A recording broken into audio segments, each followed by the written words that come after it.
attention. Color guard advance.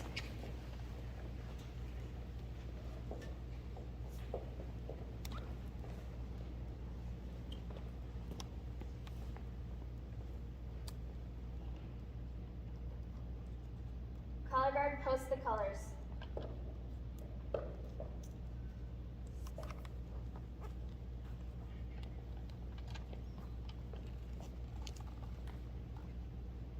Color guard honor your flag.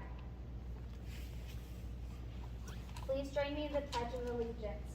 I pledge allegiance to the flag of the United States of America and to the republic for which it stands, one nation, under God, indivisible, with liberty and justice for all. Color guard dismissed.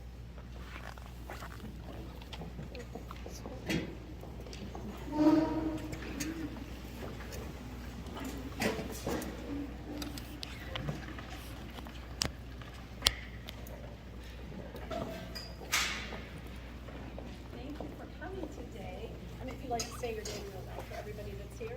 Evie. Evie, thanks, Evie. Cecilia, thank you, Cecilia. Mila, thank you, Mila. Is it D? Thank you. Ariana. Ariana, thank you. Remy, thank you. Georgie, thank you. Thank you very much.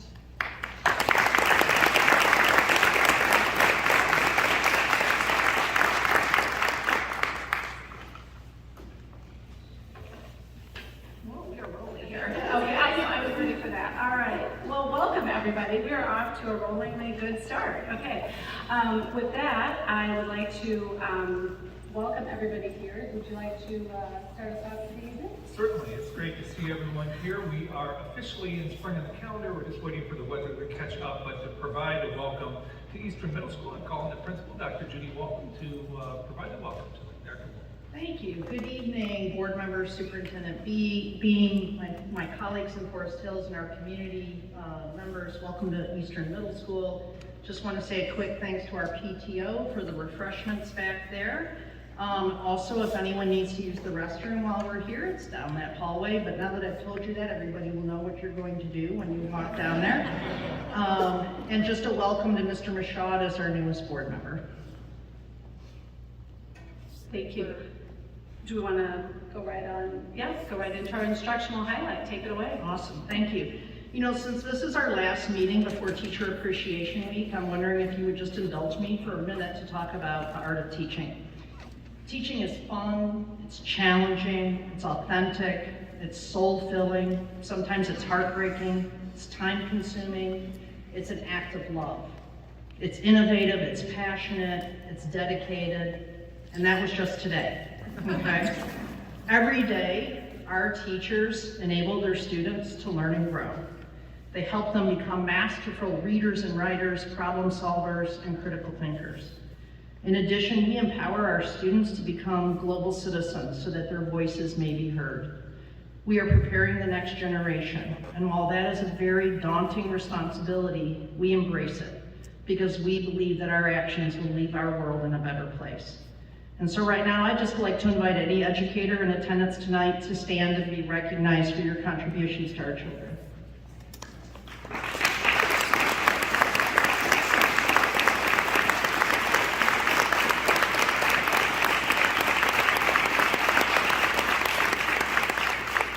Thank you.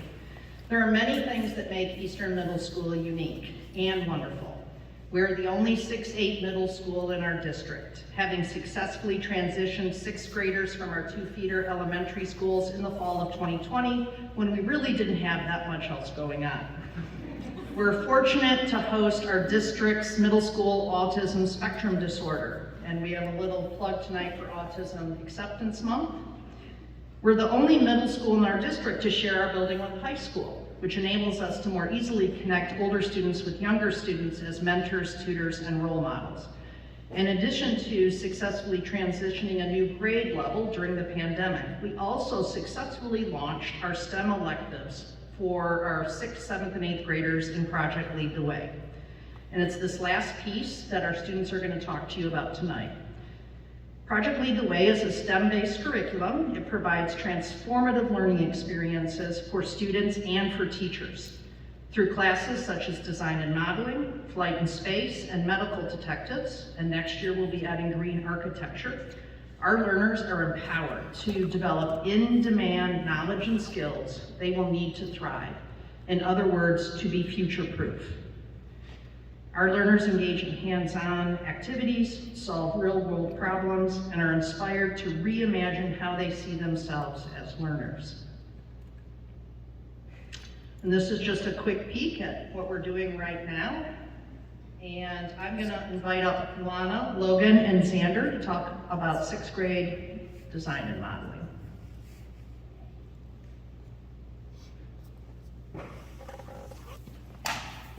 Hi, my name is Lana Phoebus, and this year I've participated in many projects for Project Lead the Way for design modeling. One project we did was where we designed an ankle-foot orthosis with requirements to fit a certain patient's needs.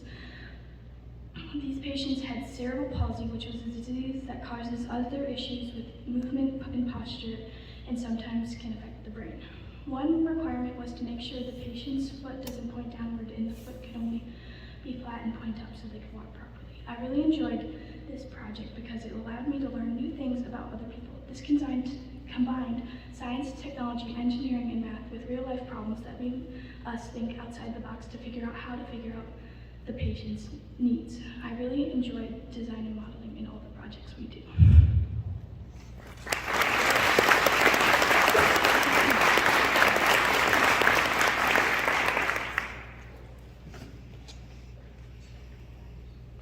Hi, my name is Logan Ennington, and just a couple of weeks ago, we constructed floor skimmers. The idea of the lesson was to teach us how to measure in inches to construct these in diagrams. How they worked is you would measure and cut specific shapes and fold and tape them to create the skimmer. The class challenge for this project was to try and create the best skimmer and see whose would travel the farthest. Even though we all made the same design, you could see the creativity and diversity with all the different colors and patterns. Things I liked about this is it brought an element of competition and creativity to learning. It was an exciting experience, and I think my whole class enjoyed it thoroughly. Also, I'd like to give a special thanks to Miss Warren, my science teacher, and my classmates who helped me with these projects. Thank you for your time.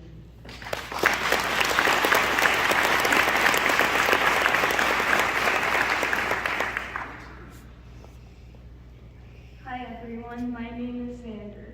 Today I will be talking about the AFO foot orthosis project. One thing I liked about the AFO is having a budget and being able to purchase items from the teacher in order to improve your AFO and make it better. Another thing I liked about the project was how everybody had to work together in order to make our final project. Lastly, I really enjoyed being able to take pictures of the AFO and putting them in a slideshow to present to the class. Thank you all for listening to my presentation today.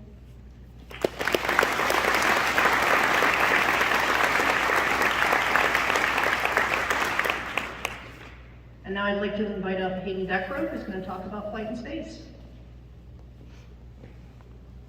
Hi, my name is Hayden Deckrow. I participated in flight and space in the first semester of our year. I love flight and space because of the different obstacles you have to overcome while working with your peers. Flight and space is a great class to help build teamwork and communication. You use these skills a lot in class because you are constantly collaborating with your partner for many projects. One project including the mission to Mars. In this project, you work with a partner to choose which rocket you will be taking to Mars. Then you have to find the best place to land. There are many little pieces of information you have to take note of when deciding where to land, including temperature and sun radiation. Finally, you build a prototype space lander and drop it from the stairwell balcony, and get graded on how well your prototype holds up in the fall and the steadiness of its descent. Overall, flight and space is a great class. I feel extremely lucky to have the opportunity to participate in a class like this.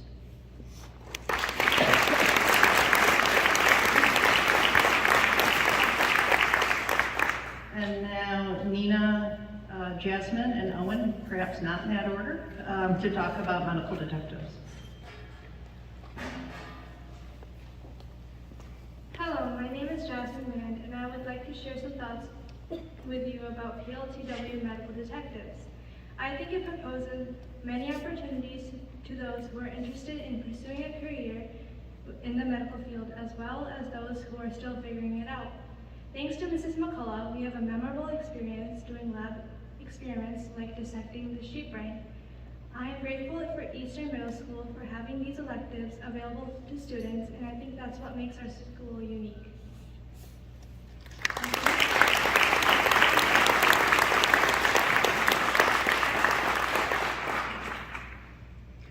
Hello, I am Owen Huffnagel.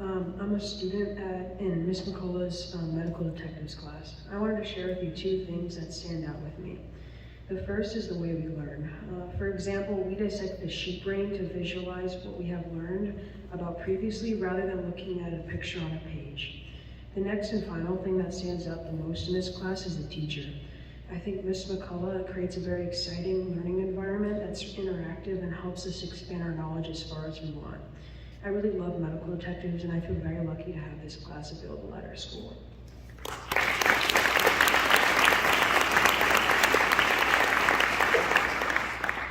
Good evening, I'm Nina Denenberg, and I have been fortunate enough to have taken 2 PLTW classes over the past 2 years here at Eastern Middle School. Last year, I had the opportunity to take PLTW Flight in Space, and this year, I have been studying PLTW Medical Detectives. After 2 amazing years at Goodwill Environmental School, I was worried that I would not be able to work hands-on anymore. Then the PLTW program changed that for me and many others. From making model airplanes to dissecting sheep brains, these courses are able to give students the ability to get out of their chairs, collaborate with others, problem solve, and explore further beyond their textbooks. This program gives so many fun and intriguing experiences to students that will make them want to come to class and learn. This is why I love the PLTW program and would recommend these courses to any incoming students. Thank you.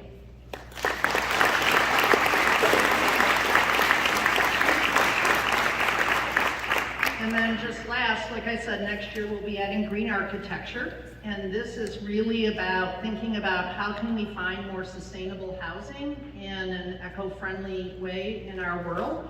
And so one of the culminating projects for students next year will be to design a home out of a shipping container, and also learn to use the 3D architectural design software that we have. So just to recap, you know, our kids have had some great experiences nationally across Project Lead the Way. 87% of kids in the 6th through 8th grade age range say that their PLTW course made them more interested in STEM. And so we are really happy that we were supported by the instruction office and by everyone in Forest Hills to bring this opportunity to our kids here. And I'm not sure if anyone has any questions for the kids. Oh, of course we do. So my problem with this is I would want to take every class. How do you guys choose?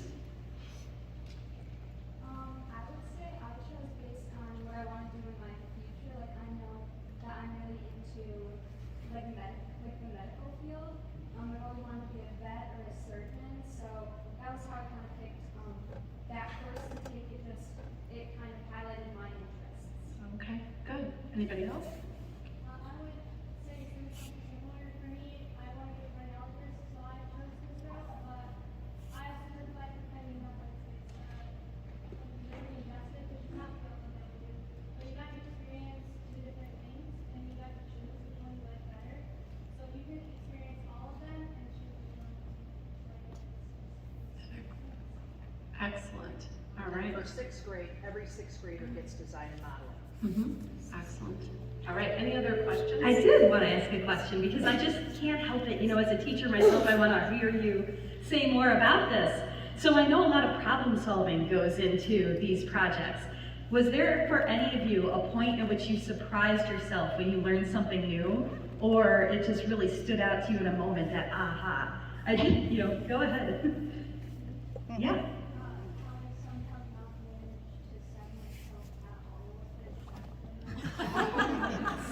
Skill to learn. You also want to say. So like as for myself, like when we made our model for the Mars lander, like I had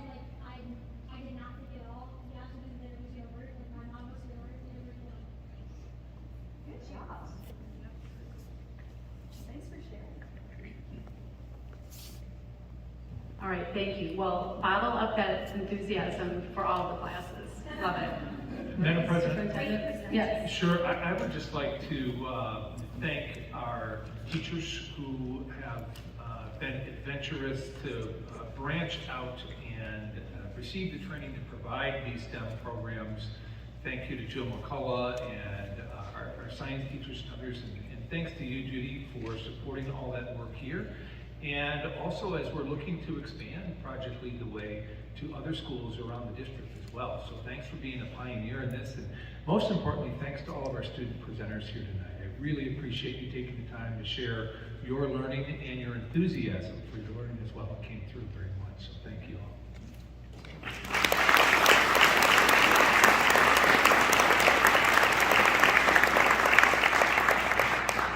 All right, well, we have more interesting presentations here. So Superintendent Bean, would you like to kick us off in our district report on college and career readiness? Certainly. As we think about learning beyond high school, we know that for our students, that's going to involve some sort of career eventually. What we're seeing today is that there are multiple pathways to get to those careers. It's not just leaving here at graduation, going right into a four-year undergraduate university. We're seeing more and more a sort of, I'll call it a GI Bill from employers, where we have students going to work for employers. They're learning really important cutting-edge skills, the latest technologies in many domains, in many areas.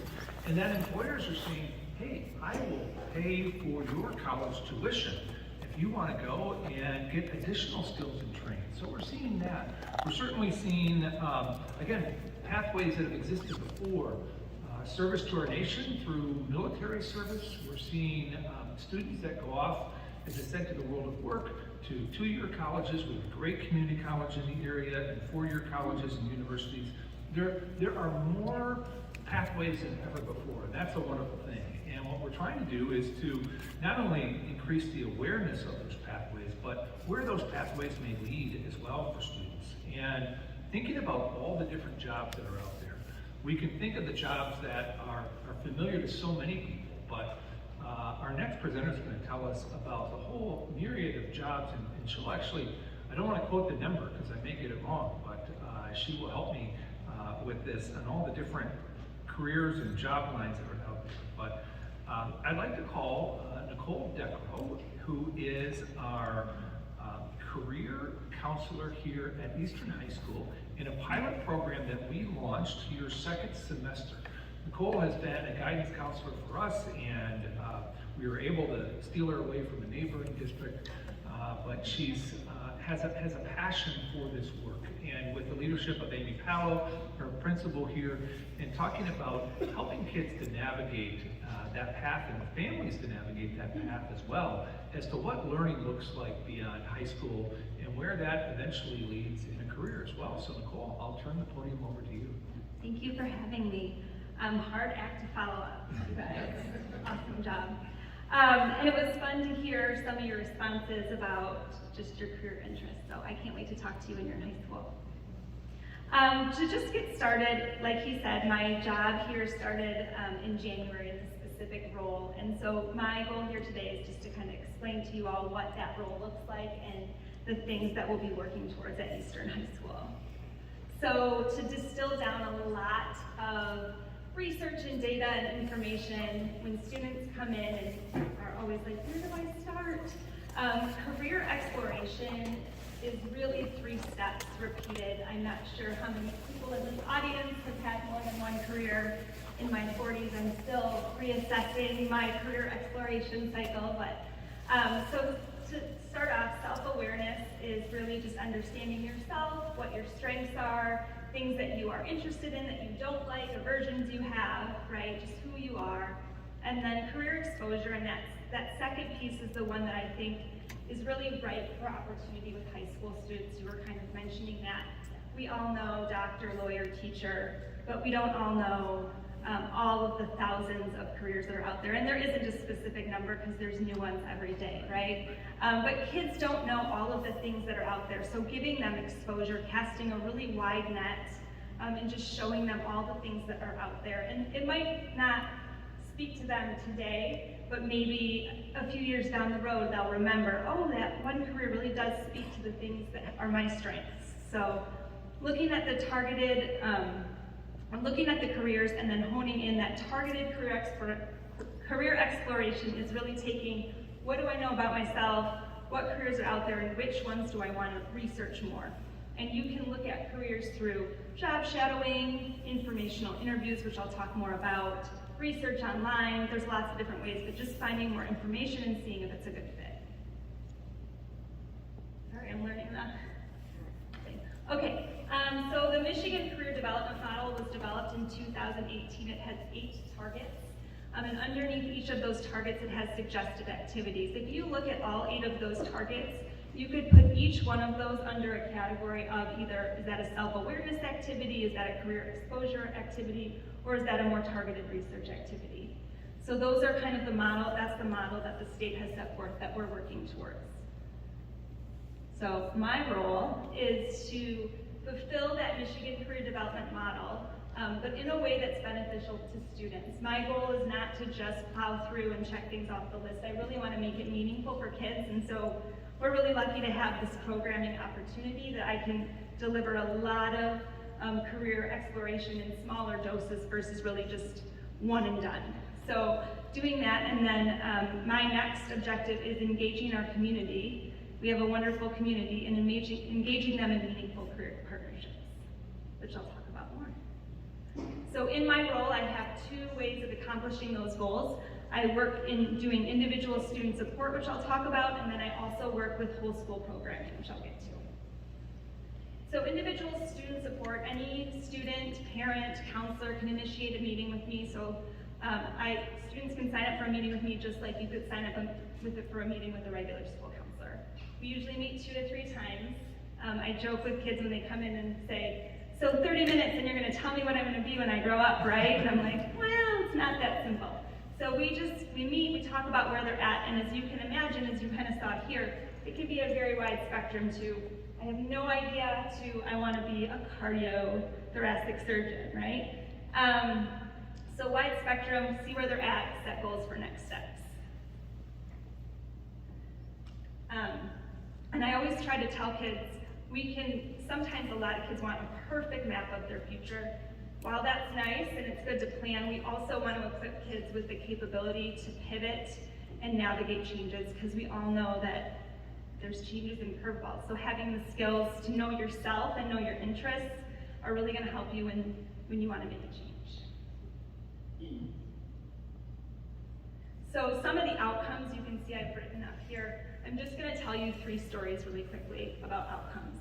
So one of the students that I've met with in my individual time, he is going to be financially completely independent at 18. So he's graduating soon, and he's going to we have figured out that he needs a job that's going to make him $17 an hour. So right now we're working on what his skills are, we're getting his resume together, and we're looking at making some connections in the community that have opportunities for jobs within that price range. So that's one of the things we're doing. I have another student, and that's the one in the picture there, who is interested in social work.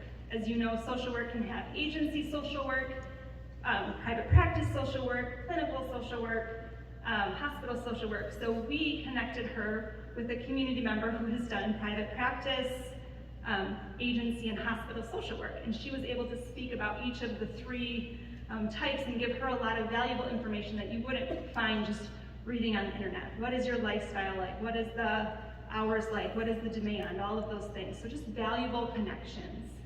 And then the third one, I had a student who came in and actually said, I want to be a cardiothoracic surgeon. So we definitely can talk later. And she said, I'd like to job shadow surgery. And I said, well, that's lovely. It's not really open to high school students, but let's talk about why. And what she wanted was to strengthen her application to the Baylor Rice medical scholar opportunity. So we got to talking, and through that dialogue, when she left, I went on LinkedIn, which is newer for me, And I found a bunch of those Baylor Rice Scholars. We looked at what they had done to get there, and we noticed that they all had done these medical summer camps. So I talked to her again, and we've since applied to the U of M summer camp. We're still waiting to hear back, but just uncovering opportunities, right, that if you're not talking to someone about this one-on-one, you wouldn't know about. So whole school initiatives, as you guys on the board all know, we have this wonderful program called Hawk Teams Take the Lead. We have 1-hour programming every week, and I get to implement all of my career readiness initiatives through our Hawk Team and our Take the Lead program. And so the career aspect, in addition to all of the things that Hawk Teams and Take the Lead still has going on, we are going to expand our career speakers 9 through 12. We are going to embed Naviance into the regular programming. So we have this lovely platform that we pay for our students to use that is really a wonderful and very rich career exploration platform called Naviance. And right now we're going in a couple times a year with it, right? Because there's a lot going on. We are going to embed that into like some weekly programming in smaller doses, right? The attention span isn't there for a 1-hour deep dive, but we could do 20 minutes regularly. And then again, grade specific and scaffolded. Sorry, I'm going to get this eventually. So our yearly focus, 9th grade, we're going to up that to 3 career speakers, and we're going to really do a lot of our self-awareness stuff in 9th grade. We're going to really dive into the Naviance in 9th grade and really help them to understand, just like all the Project Lead the Way classes, what opportunities do you have in high school that can help you with that self-awareness and career exploration journey? So understanding how to make the most of your course selection in high school. 10th grade, as always, 10th grade has always had our career speaker series, so those students are going to continue to hear a career speaker every other week, and they're going to have a culminating industry tour. Industry tour is like a fancy word for a group job shadow, but we're going to get them on buses and get them out onto a job site. What I love about that is you might go and think you're looking at an engineering program and totally think the HR department's cool. So you never know what you're going to see.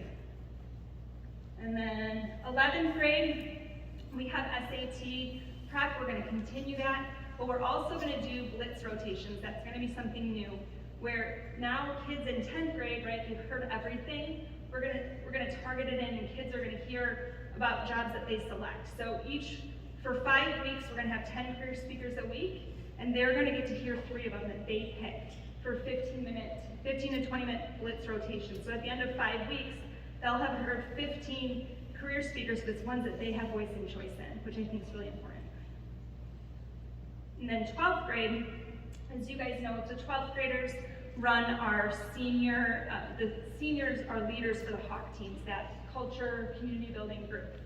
So as always, they're going to apply for different areas to run the Hawk Teams, and we're going to be working on flexibility, communication, all those employability, universal skills.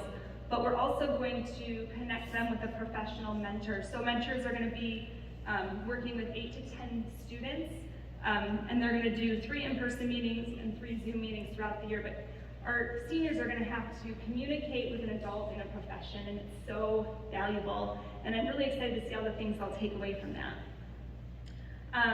So the total outcomes will be that by the time students graduate, they'll have met all their career targets, they'll have heard at least 31 speakers, they'll have been mentored by a professional, and have some real-world experience. That's the goal of this 9-12 program, which is really exciting. When I pitched some of this to Mrs. Callow, she was like, how are you going to get all these people? And I was like, yeah, I'm going to work on that. So I'm going to go over kind of my survey. I was really fortunate, and thank you to all the Eastern K-12 principals. The whole Eastern side, elementary, middle, and high, sent out a letter that I wrote asking folks to fill out a Google form about their career. And I'll get to those results in a second. I also have an Instagram, EHS Career Lady, so if anyone wants to follow that. Gotta do my plug since I'm here. And then the last thing is I am really excited to share that I was asked to be a part of the Michigan Career Developmental Model redesign. So the state is currently undergoing a redesign, and I get to be a committee member. And in my last subcommittee, I was the only one on the committee that's actually working with students. So I'm really excited to have a voice at that level, right? And say, you know what, that doesn't make sense, or that's a lot of time. So I'm excited to have a voice in that. Okay, so what I sent out a survey, and within 1 week, our awesome community, so thank you everyone, I got 129 responses in 1 week of folks willing to commit their time and talk about their careers. So as you can see, I had a few different asks. So this is for those blitzes. 81% of the people that responded said, yes, I would come talk about what I do for a living for 15 minutes, 3 times in a row. I'd give an hour of my time. 61% of those people said that they would do a 30 to 45 minute, that's my sophomore full class. I only need 13, right? So I get to really pick through that, which is exciting. 94% of people said they'd be willing to talk in a Zoom format, very low barrier of entry, right? They would do a phone call or a Zoom with someone interested in their career. So what I'm gathering is a database, right? I'm just growing my database of jobs so that when kids are interested, I can connect them with someone in that career. And then the last one is, I had to put a maybe because this one's like a bigger ask. The last one is, would you be interested in doing that senior mentoring? And it's basically a 5-hour commitment over the whole year. So again, I had an overwhelming, I was hoping for 20 adults, and I think, I'm not good at math, but that's more than 20. So, I'm just so thankful and excited to work with all of these community members on expanding opportunities for kids. So this is my last slide, and if you're in the back, it says the little stairs is the plan, and at the end is what actually happens. And so it's really my goal, and our goal here at K-12 and education is to not only give kids, I want to help them understand themselves. That's what career exploration is. I don't think it's reasonable to think every 17-year-old is going to leave knowing exactly what they want to do. But I want them to know enough about themselves and what's out there that they can make a plan, but also have the skills to navigate when the plan needs to change. So.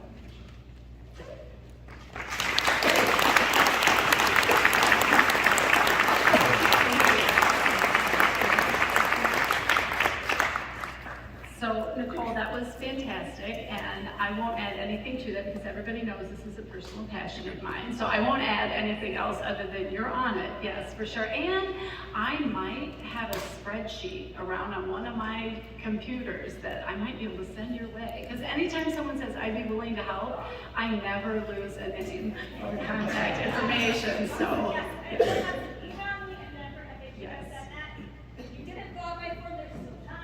Yes, we'll get it to you. Any other comments or questions? Okay, all right, thank you very much. All right, with that, I think we are going to move into, I'm going to have to say this, the boring part of the meeting, because that was definitely the interesting part. Okay, all right, so with that, we are going to move on into the consent grouping section of our agenda. So with that, I think we are going to have our reports from our committees first, and then we will approve our action items. Oh, we need a motion first. What am I doing first? Yes, so we need a motion to approve the consent grouping, and then we'll have our reports. So do I have a motion to approve the consent grouping? You have a motion? Oh, yes, sorry.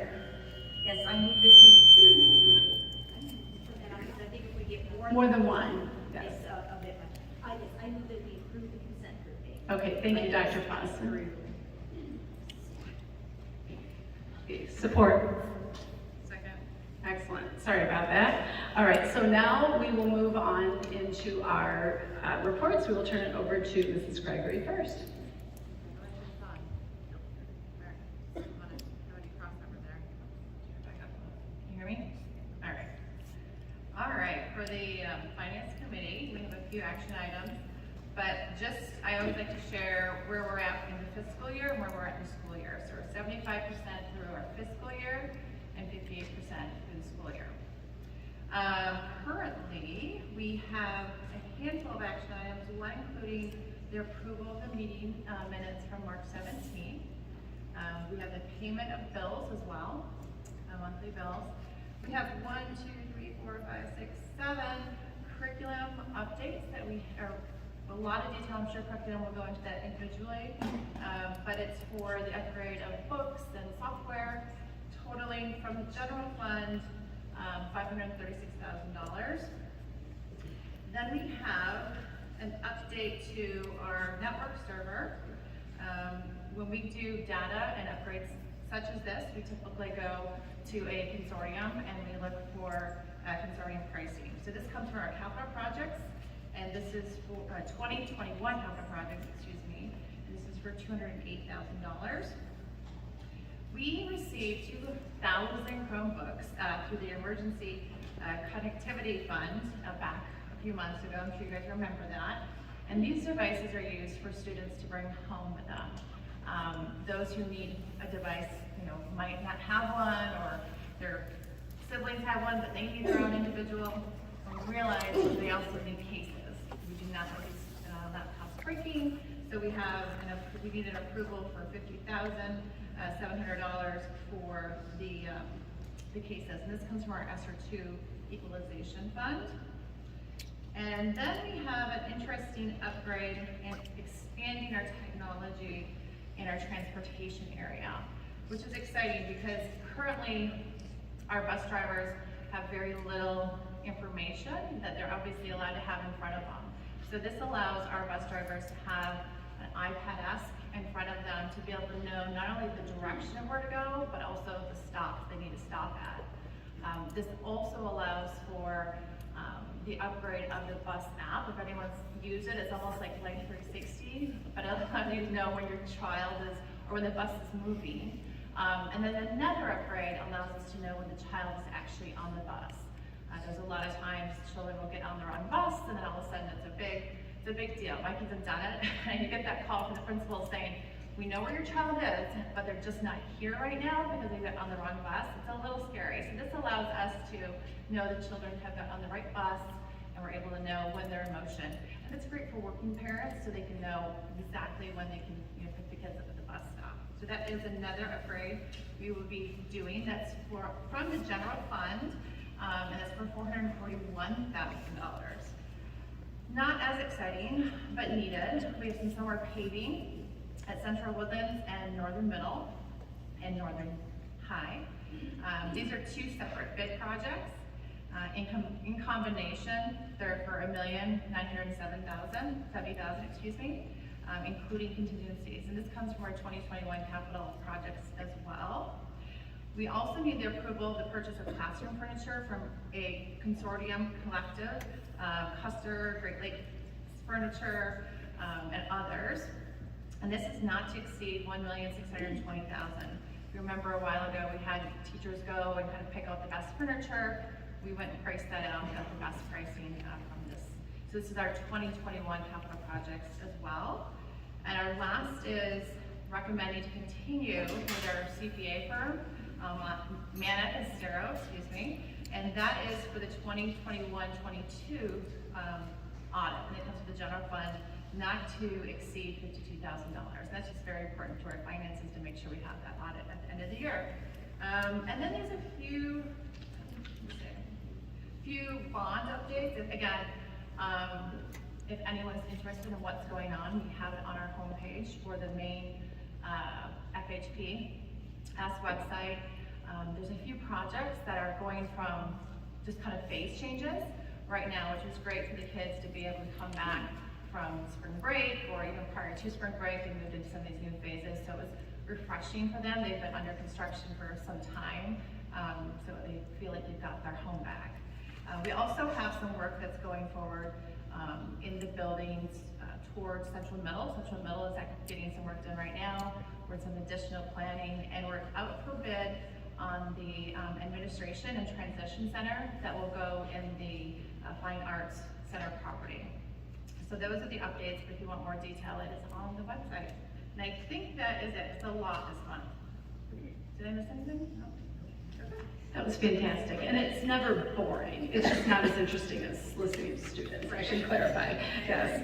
All right, well, with that, if there are no questions, we'll move over to a curriculum update. Maggie? Yeah, so honestly, the bulk of our meeting was hearing from Nicole. So, yeah. Oh, not Nicole Gregory, Nicole Devereaux. Yes, yes. And so she did her college and career readiness presentation for us as well. So that's great that everyone else was able to hear that today. And we loved hearing that presentation. I think as much as everybody here loved hearing that presentation. And are excited to see that get rolled out and to see the community members come in and work with the students. And really kind of watching how this goes and maybe looking at it as a pilot of sorts for the other schools as well, and how this works. And I think one of the things that we all agreed we loved about this is that it's a fantastic way to get parents and community members back in the buildings and partnering with teachers and students.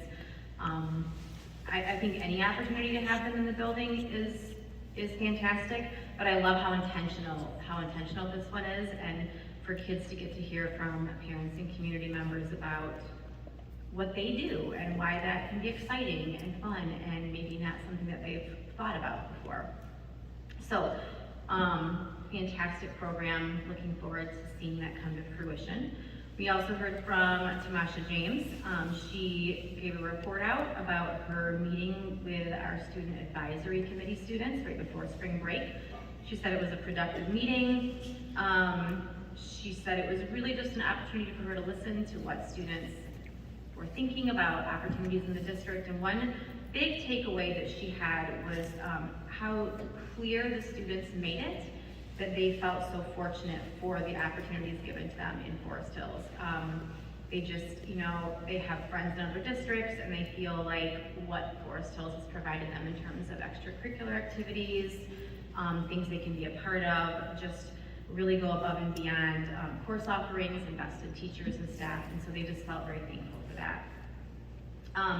And then yes, we did review a lot of different instructional materials. Some of this we detailed at the last board meeting, and that's what's on the agenda there today. And up for a new review is a 30-day review of Habitudes for Self-Leadership by Tim Elmore. It's for a leadership class taught here at Eastern High School. So that is new. And then they are looking for some updated textbook recommendations for things that are already in use, but just the newest versions. So yes, for TCI Geography Alive, for Connected Math, for grades 6 through 7, the digital access, American History Connecting with the Past, the 16th edition, and then the Practice of Statistics, the 6th edition. And then again, the ones that we talked about last month, which was the Earth Science for Environmental Science class, Essentials of Geology, College Physics for AP Physics, American Government, Stories of a Nation for AP Government.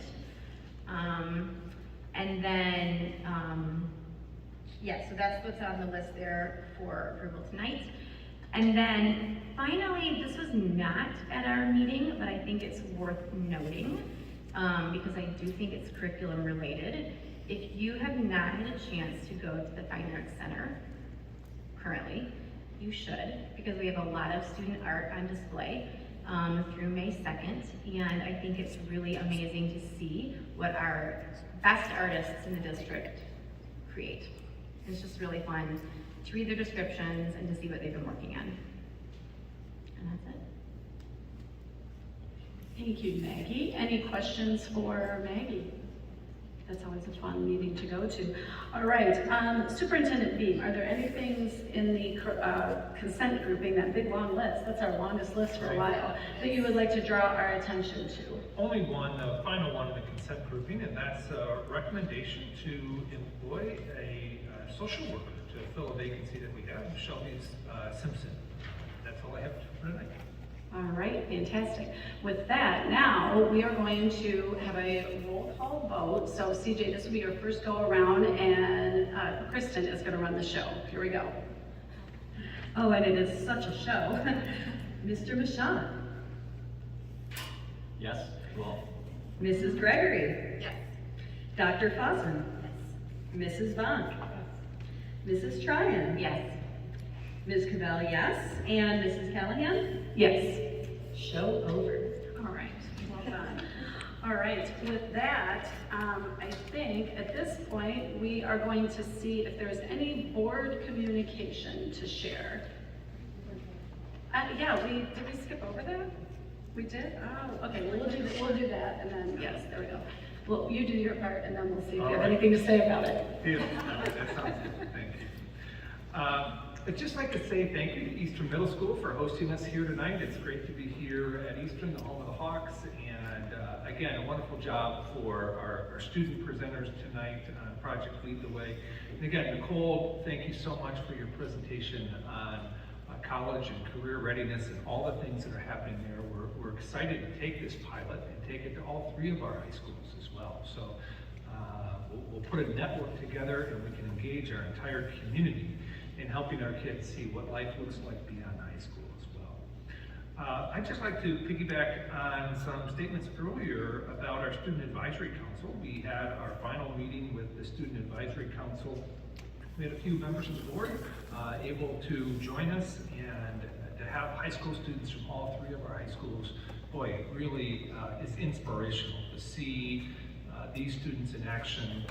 They really lead these meetings, they set the agenda, and we're there as resources, and it's great to hear them take ownership of their education and leadership among their peers. I want to thank Mrs. Vonk for all of her work in getting the Student Advisory Council off the ground some time ago during a different stage of the pandemic, so that was great to finish off the year here face to face with that group, and I look forward to seeing them again as we go forward. I'd like to say a few words about things that we are thinking about at the district level. Certainly we've talked a little bit about this previously with members of the board, but also for the community, and that is we're looking to engage on strategic planning, really looking forward into our future, and specifically looking at things that we've got a lot going on already in the area of secondary redesign, for instance. You saw some of that here tonight as Mrs. Deckrow spoke about the Hawks Lead the Way and Hawk teams, and we've seen lots of things that are going on at Northern, and Central is engaged with work as well, and additional study with International Baccalaureate and a variety of pieces there. This is very exciting. As we think of the 4,400 hours that kids spend in high school, we want to make sure that more and more of that time is really connected to kids practicing and doing the things and being exposed to the things that happen in the adult world of work. Mrs. Deckrow talked a little bit about that tonight, and we want to embed more and more of those experiences right into our classrooms. And that involves even greater collaboration with our members of our community and employers and people who work in a variety of fields all around West Michigan. We're fortunate to be in a vibrant area economically with a huge range of employment and career opportunities, but embedding that in with our work in secondary redesign will also be an element that we look at with our strategic plan. We're just beginning these conversations around strategic planning, but it's something that you can expect to hear more about from me and from the board as we move forward to engage our staff members, to engage our community as well in this work in the months to come. So I just wanted to put a little plug in there tonight and a placeholder, and know that we'll be talking about this more and more as we go forward. I'd also like to piggyback on Mrs. Gregory's comments about our work with the bond. Our bond work has taken us to several buildings already, and many of these projects continue to move forward. Orchard View is an extensive renovation project that's happening at that school over 25 months there. We've had renovation projects at all 3 of our high schools, Eastern, Northern, and Central High School. Thornapple just went through one of these transitions in the building, and it continues on, and will continue on with that project through next December. Also at Collins Elementary, we just also had a transition of some new spaces over at Collins to students, and they're very excited about that. I was able to see those students as the construction wall came down and the new spaces were unveiled to them. Very exciting to see.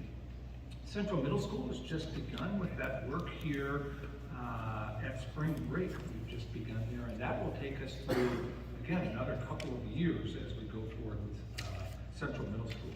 And then Pine Ridge and Ada Vista are right on the heels of these projects as well.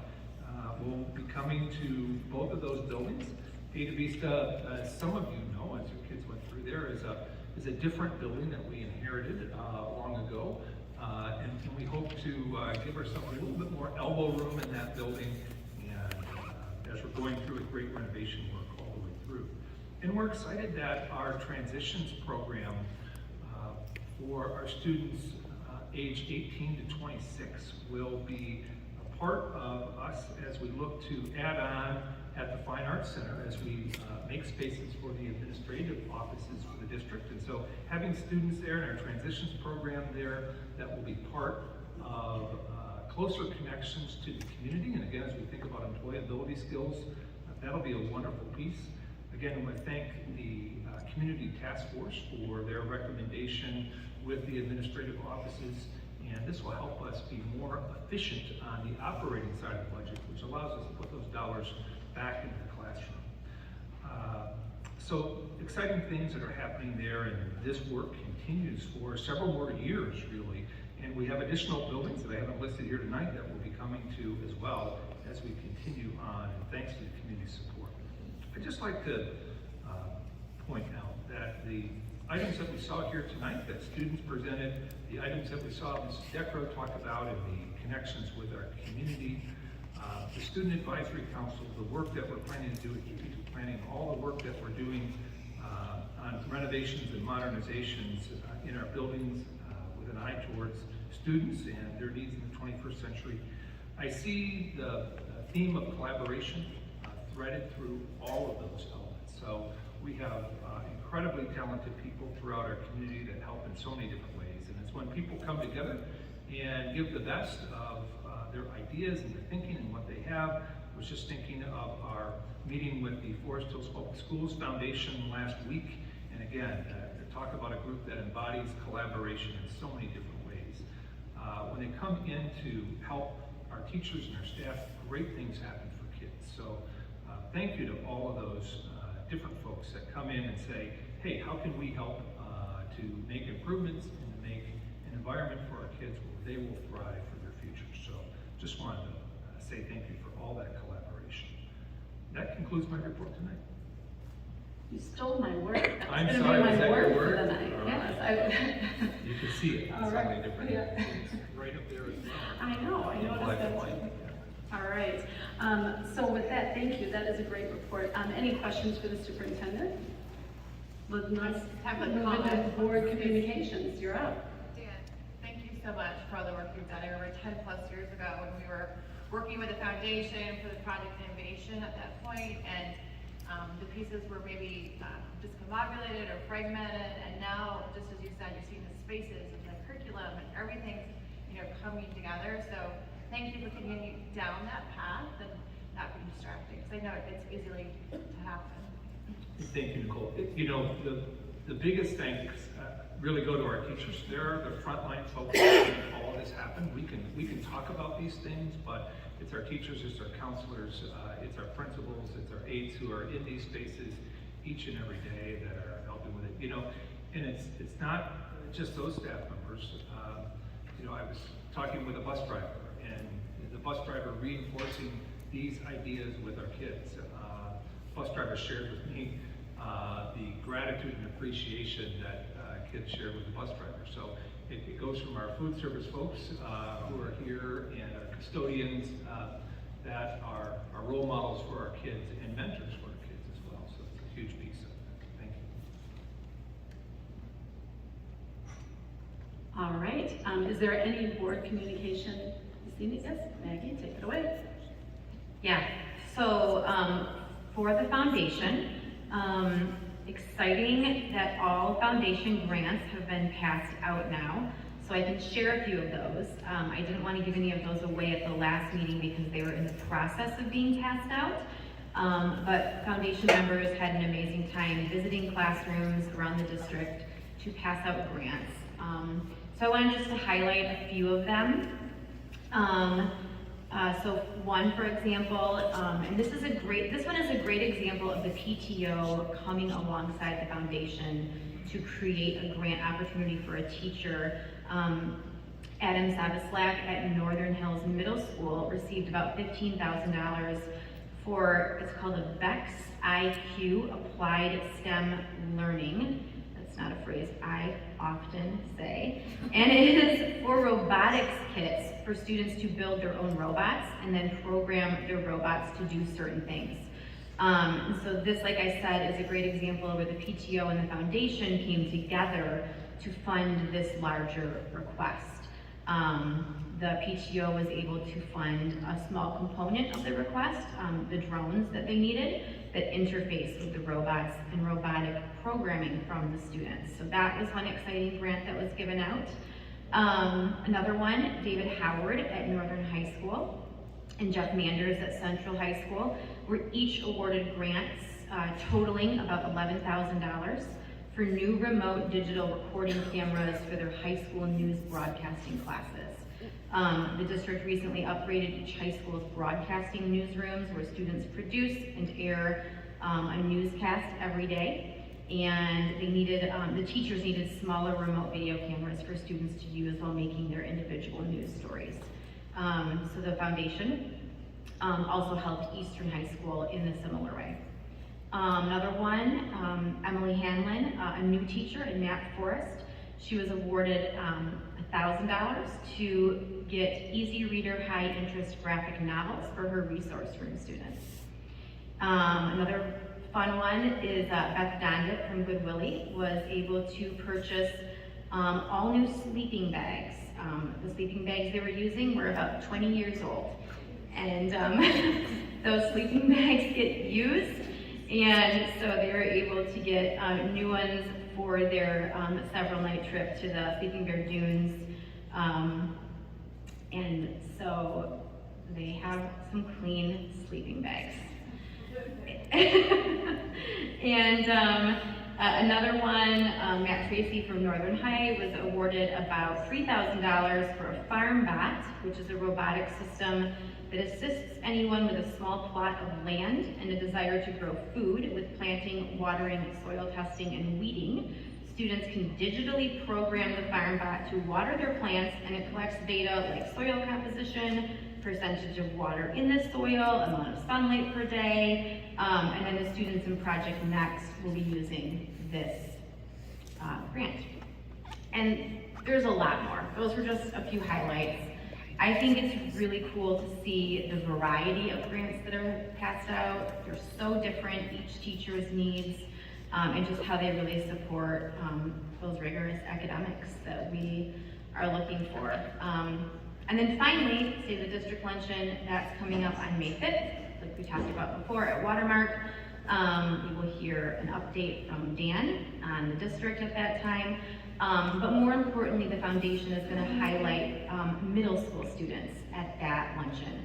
So middle school students from each of our attendance zones and just all the great things that are happening in our middle schools. And then we will also award the prizes for the art and essay contest winners at that luncheon. That is the foundation. Fantastic. Great updates. Any questions for Maggie about the foundation? Okay, any other board communications?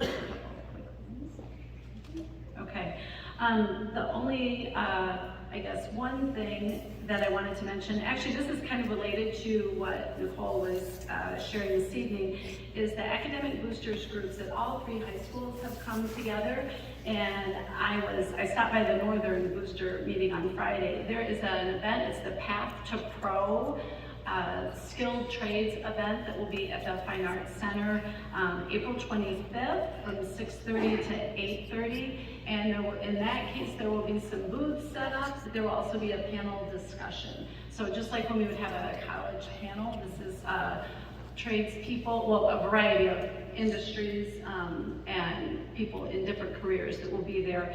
So this is for parents and students to go to. This is following up on a skilled trade event that they hosted up in Rockford that was for a community-wide. It was, of course, it was our, I shouldn't say of course, but of course, it was Forest Hills parents that organized it, but they opened it up community-wide. And 80, 100 students showed up and were investigating different careers in skilled trades. So that was at the end of March, but Path to Pro, April 25th, Fine Arts Center, 6:30 to 8:30 p.m. There's no RSVP or anything ahead of time, the more the merrier. So that is that. And the other thing I wanted to do was welcome CJ to the board officially. I put my, not that everybody's reading this, but I put a little memo out on the district webpage welcoming CJ, and I think it goes right to collaboration and community. We had the opportunity to review letters of interest from approximately 27 community members who said, sure, we're willing to step up and volunteer and be a part of the school board. From that group, we had a great process, and we were able to spend an afternoon and evening getting to know approximately 9 community members, and it was so invigorating and exciting to sit and meet 9 different people that have interest and passion to volunteer as a member of the school board. And it was wonderful to welcome CJ. I encourage all of you to come and introduce yourself to CJ. We were wowed. He can tell you more about himself, but the thing that we love, well, maybe Mary loves this the most, is he said, well, I'm at least here for 17 years, being the dad of 4 young students. So we know we have someone that was born and raised in the community, has unique career and personal interests that will complement the skill set. So he has history, and he has longevity and a willingness to stay with us for a long time. So very, very personally happy about that, and we were able to enjoy lunch together, so hopefully everybody else will get a chance to do that sometime too. So that would be my most exciting thing I wanted to share, Path to Pro, and I think that is it. Any other board communications? Alrighty. Okay, well, we only have one more thing before we adjourn, and that is an opportunity for public comments. So for anybody that would like to make a public comment, now would be the time to do that. And I will draw your attention to a couple things that, and this may be up on the podium there, it usually is, but Val has a copy. We have the guidelines for public participation. If you could please come up, state your name and your address, and then limit your comments to 3 minutes. We would love for it to be related to, well, I guess I should back up from that. Everything that comes to us in public comments, we all take notes and listen to, but for anybody that's making a public comment for the first time, we are not going to respond directly to any of the public comments today. We take copious notes, we follow up with, if anybody sends us emails afterwards, or if there's an action item where something seems unique that it's at a school level that maybe needed to get resolved there, we'll make sure that we've got administrators here that we make sure that it gets taken care of that way. So that is how this will work. I would like to invite, because we're also doing this at the end, I'm going to ask if any students would like to make a public comment. We'd invite them to come up first, if that would be okay, because we're about the kids.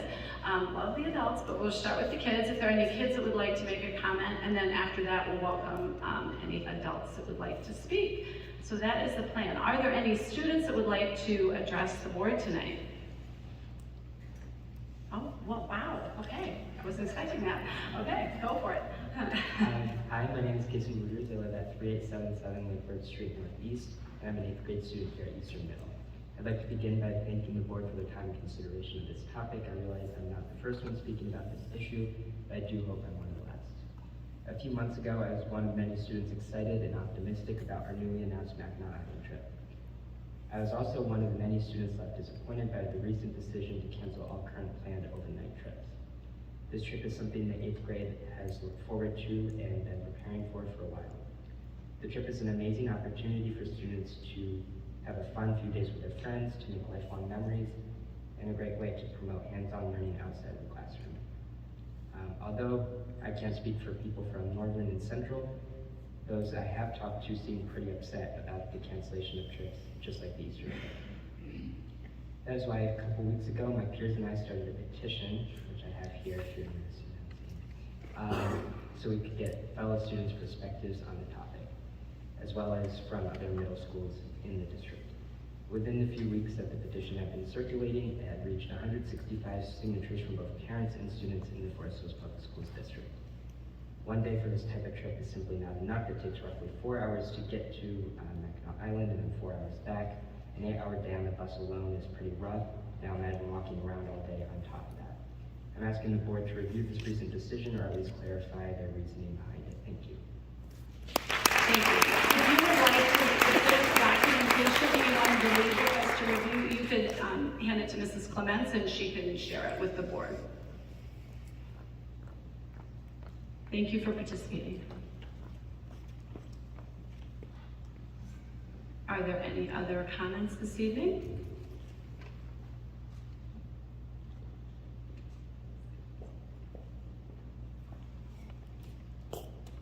I'm Cindy Camp, and I live at 8300 2 Mile Road in Ada. In recent months, I've been attending these meetings more regularly to better understand the vocal concerns about our schools. As a parent of 2 boys who attend one of the district high schools, I appreciate many aspects of our school district, and particularly our teachers, staff, administration, and school board. This has been an especially hard time to work in education, and I'm immensely grateful to all of you who do that work. At the same time, our school district is not perfect, and there are real concerns about curriculum, bus service, health precautions, and civil discourse. These are all important topics, and it's crucial for our district to achieve the right balance between tradition and innovation, freedom and responsibility, the individual and the greater community. The marriage of Gerald and Betty Ford is perhaps a useful model for steering through challenging times. They were 2 very different people. Gerald Ford was an establishment Republican who ultimately served as president. He pardoned Richard Nixon and steered the Republican Party through difficult days. Betty Ford was a staunch supporter of reproductive freedom and the Equal Rights Amendment. The image of her dancing on the White House cabinet room table is memorable. No doubt, at times, theirs was a spicy marriage. But married they were, and married they stayed, navigating conflict and respecting differences while remaining united. I bring them up here as a symbol of commitment. At this moment, we're facing hard issues and big challenges, and we must be united in a commitment to the good of our young people. We have a strong district, a strong community, and strong leadership. Let's work together and support each other to continually make it better. Thank you all for listening.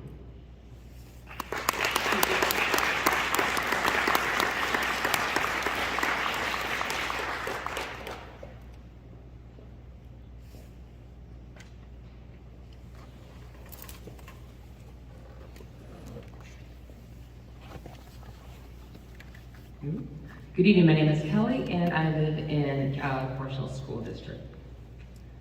First off, I'd like to voice my appreciation of the creation of a system to evaluate books that are challenged or brought into our school libraries. It's a good start for a much needed system.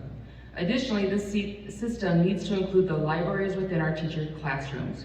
We currently have a sitting board member publicly advocating for parents and citizens to circumvent any new book policies by donating books directly to the teacher libraries and not the school libraries.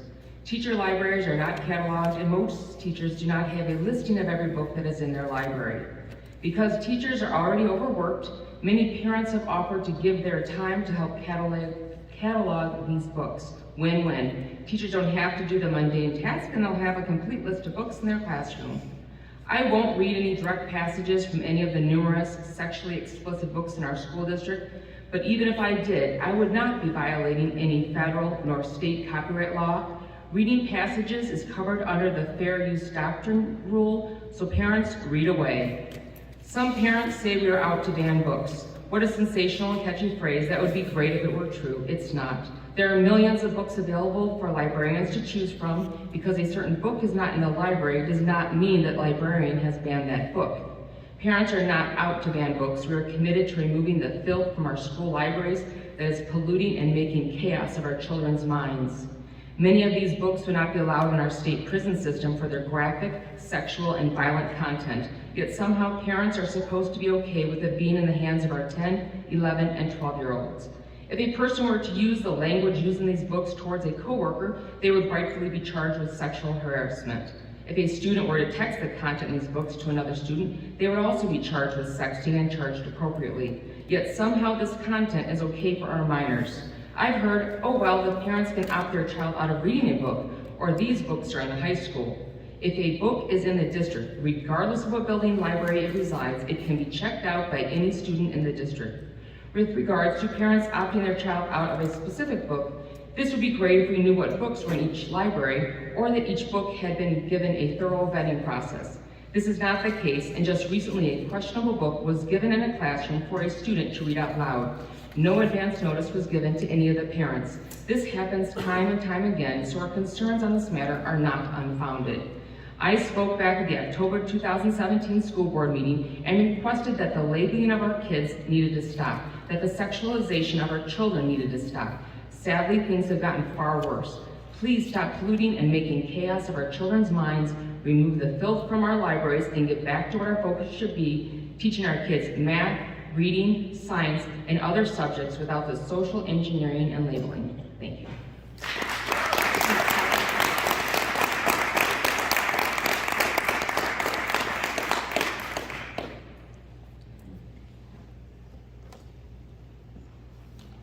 My name is Doug Lee, and I'm a resident of Forest Hills.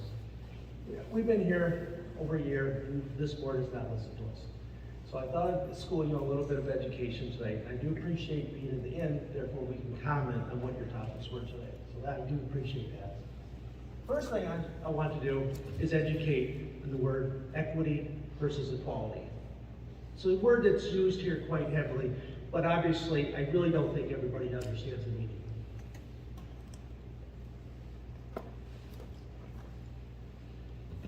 Equality.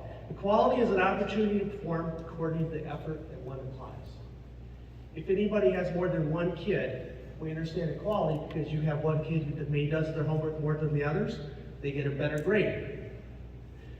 If the kid doesn't do the homework, they get a lesser grade. That's what equality is. Equity, on the other hand, is allow students to perform and learn at the exact same level. And that's what we're doing in our schools. We're marginalizing our kids.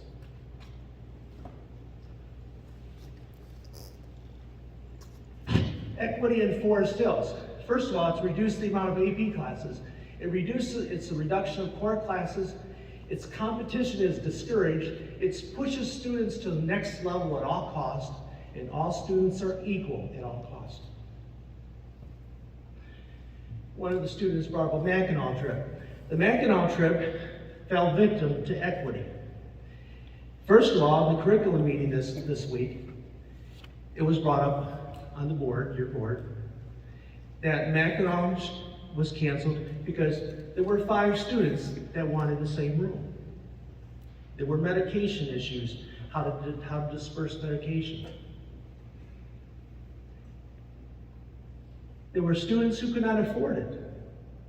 These are all discussions. It was decided to, for equity purposes, we will eliminate the overnight trip.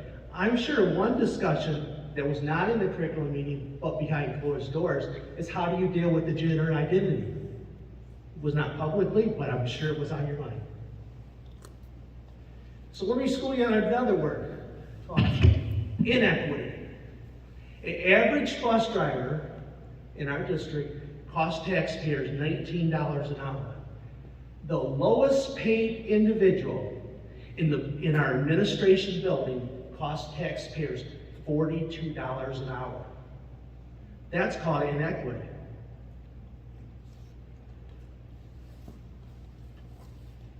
Thank you.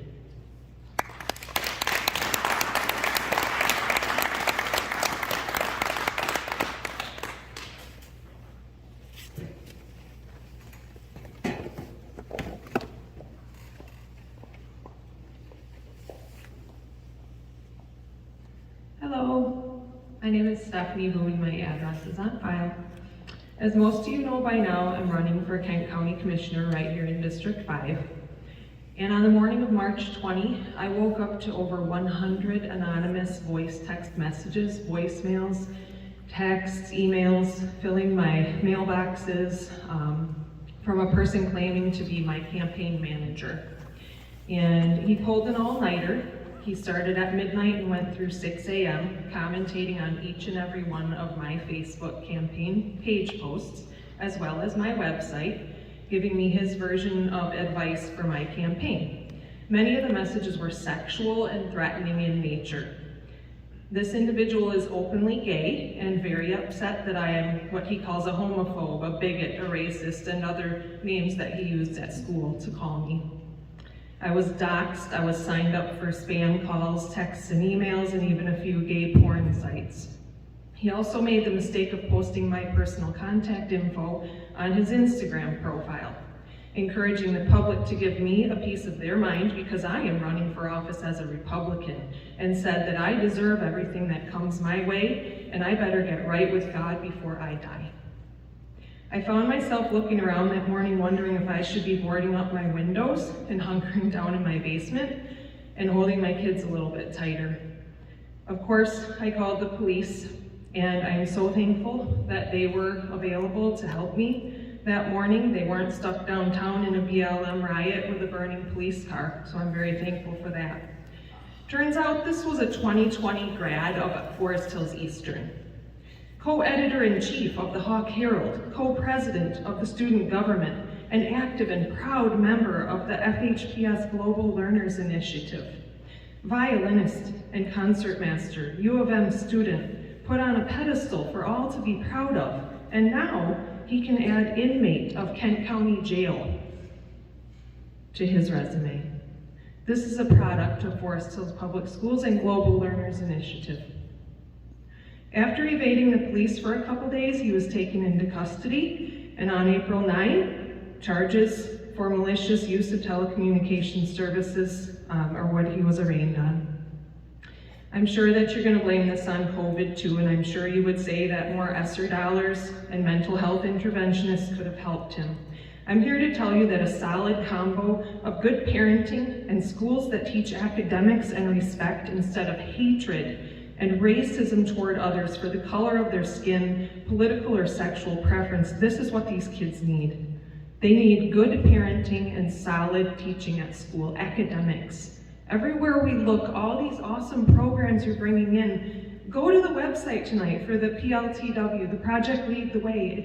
It seems like an awesome program. Go to their website and you're gonna find right away their commitment to diversity, equity, and inclusion. Why is that? Just teach our kids the basics. Thank you.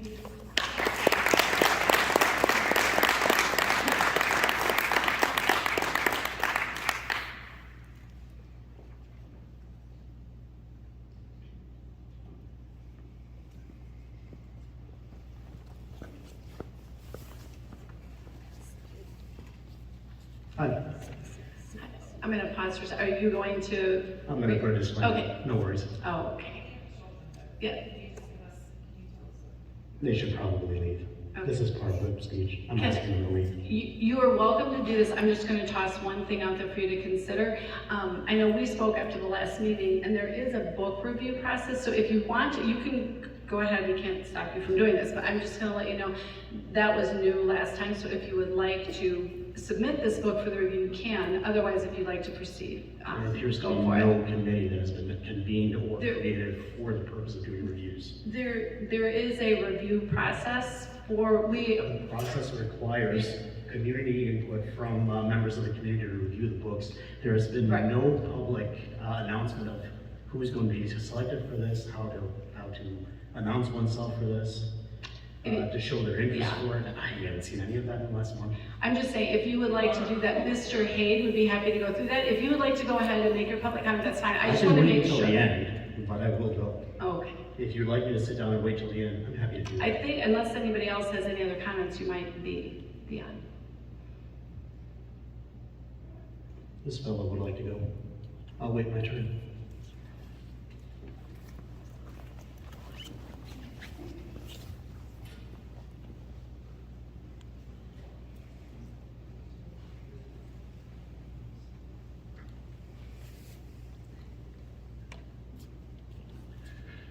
Good evening, my name is Tom Briggs. Before I begin, I'd like to take a moment to thank Julie Davis for stopping by the transportation lounge last week and dropping off some pastries for us. I didn't get a chance to thank you personally, but speaking for myself and others, we sincerely appreciate someone from admin stopping by and spending a few minutes with us. Also, to the parents groups who've been so kind to provide us with a luncheon several times throughout the school year. Thank you so much. I've been a bus driver for Forest Hills for over 20 years. The first 11 years as a substitute driver. That was my choice as it fit nicely into the summer business I owned as a campground operator. At that time, however, you could figure on at least a year or two of subbing before a regular route job became available. Today, you can pick your route from about 10 spots open even before you finish your training and get your license. Forest Hills needs more substitute drivers. It would fill so many holes in our transportation system. Having a pool of substitutes, as we did back in the day, would help in several ways. It would keep office people in the office. It would keep garage people in the garage. It'd give the regular drivers some relief so they wouldn't feel so stressed. And it would relax parents, giving them less to worry about, and keeping the students from driving to school and even causing major traffic headaches that we're seeing around all the schools every single day. Here's why I believe we do not have a pool of substitutes, and having over 10 years of experience as well, I think I got pretty good insight. Substitutes have the most difficult job in transportation. They get no benefits, they basically have no support group, and they get paid crap. Even in ideal weather conditions, they're driving a strange route in a strange bus, often in the dark with kids they have no relationships with, and who in many cases have no idea even how to get home, let alone where their stops are. I know that subs got a raise earlier in the year to go along with the regular drivers, but even a sub with many years of experience is earning 50 cents an hour less than a new driver off the road, even as they start their training. And that doesn't even include a new driver bonus. Good experienced substitutes need to be paid at least $20 an hour. I believe that change would bring back some of our former drivers and bring in other qualified drivers from other districts. $20 an hour is cheap for a good quality substitute driver. You wouldn't have to pay them that much until they prove themselves, because they have no contract as a regular driver does. If they didn't or couldn't prove themselves, you could simply not assign them to a route. Thank you. Thank you.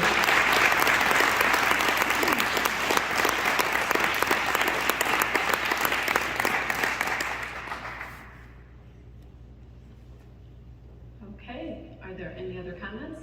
Yes. Hello again. I'm Jarrett, and after a number of our cozy monthly meetings, I'm okay being on a first name basis. Anyway, I'm a student of history, and so should be this board and every parent regarding John Dewey and his history as the renowned founding father of our modern public school system. And history does connect the dots from Dewey to such programs as CRT and social emotional learning today.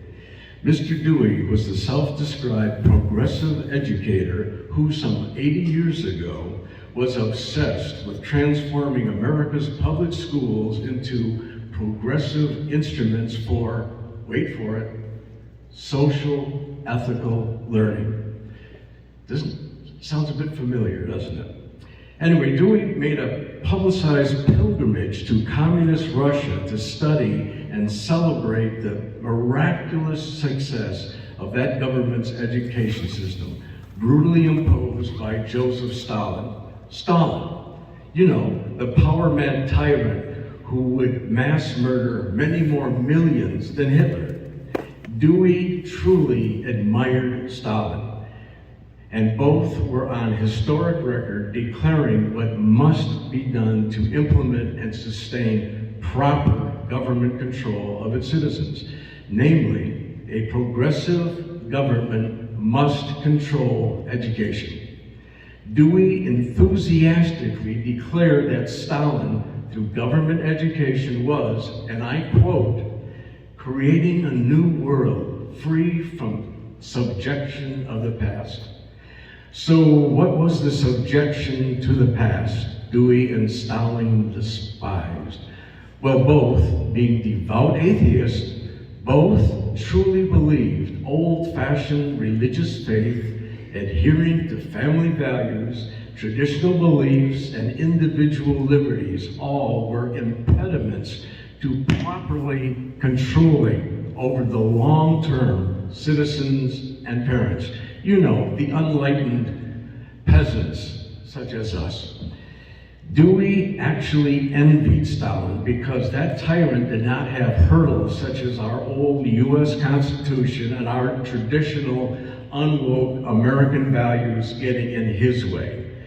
Dewey knew America would require several generations of his dedicated elite disciples to control our higher education, to chip away and ultimately convert future teachers and, of course, school administrators to embrace, propagate, preach, and teach his progressive dogma. And so here we are. Yes, you hopefully have ushered into your father's ultimate goals. I'm sorry, just 10 more seconds. Well, anyway, to be continued. See you next month. Thank you.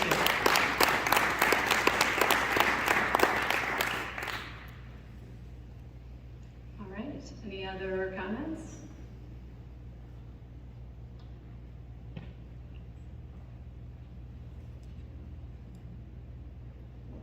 No one else? Fair enough. By the way, as a disclaimer, this presentation is rated R for violence and sexuality. I recommend that all children and all adults of a weak constitution to leave at this point. I do want to thank the board for creating a book review policy. However, the current method is currently buried deep in a policy manual in a section 5407F. It's not very easily accessible to the average parent. A link on your main page of the policy would certainly help. Secondly, while I was told that there would be a reconsideration committee formed from the members of the community, I haven't seen a posting, an email, a Facebook post for this. Thus, as I understand it, this policy is currently not in effect, and nothing is really being done about inappropriate books. Therefore, this is The Clockwork Princess by Cassandra Clare.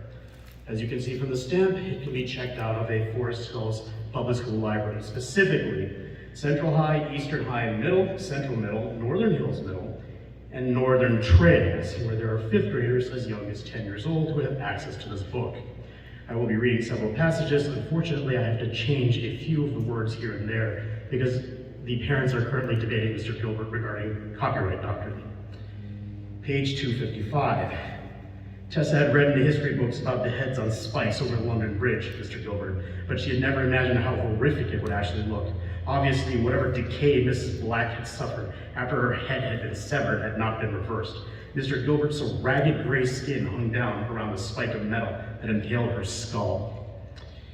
Page 417. He slid down over her slowly, Mr. Gilbert, elbows resting on either side of her shoulder. Their eyes met, held, and they were touching along all their bodies, but neither of them spoke. He lowered himself slowly, Mr. Gilbert, until their lips just brushed. She arched upward, wanting to meet his mouth with hers, but he drew back, nuzzling her cheek, now his lips pressing the corner of her mouth, then along her jaw and her throat. Page 432. A steel blade, deadly sharp, whipped through the air beyond the console, Mr. Gilbert, and neatly severed his head from his body. The Inquisitor jerked back, reaching for a staff, his blood sheeted across it. The consul's body fell on Mr. Gilbert, tumbling to the ground in two severed parts. His body slumped into the blood-wet floor of the podium while his severed head rolled away like a tennis ball. Page 4:39, the automaton caught Henry under his arms and cracked his body like a whip. There was a terrible snapping sound, Mr. Gilbert, and Henry went limp. The clockwork creature took a step forward, Mr. Gilbert, and seized a hold of Brother Micah. With a rumble of machinery that sounded like a laugh, he reached out and tore the silent brother's throat open. Blood sprayed across the room. Now, contrary to the slander of others in this room, I do not believe in book bans. But this book belongs in a public library, not in the hands of 10-year-olds without their parental consent from the school library. Thank you.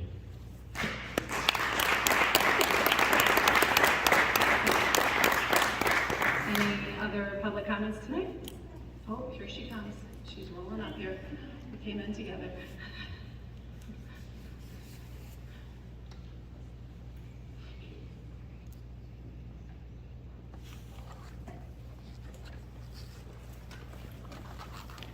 Good evening. My name is Lori Rowan. I've lived in the district for over 40 years.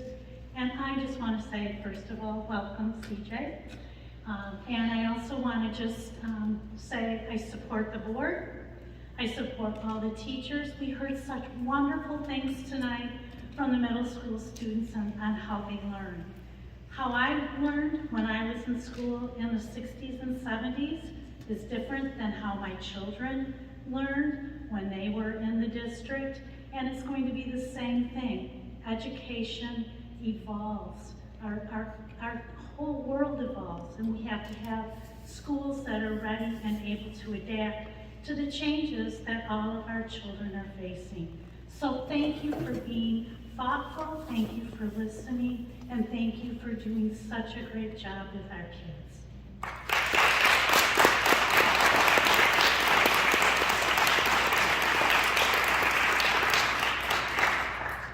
Okay, anyone else?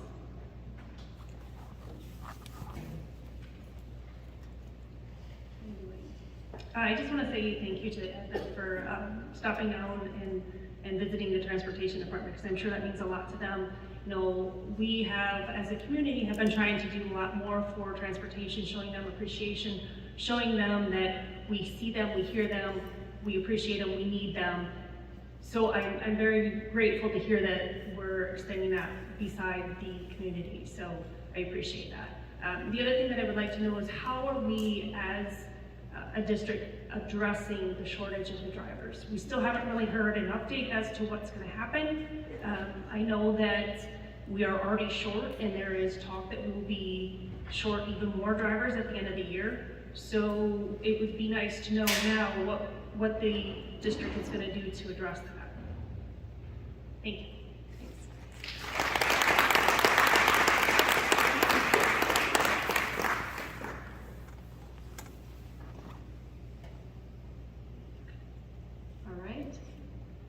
All right. Again, thank you everybody for sharing your comments tonight.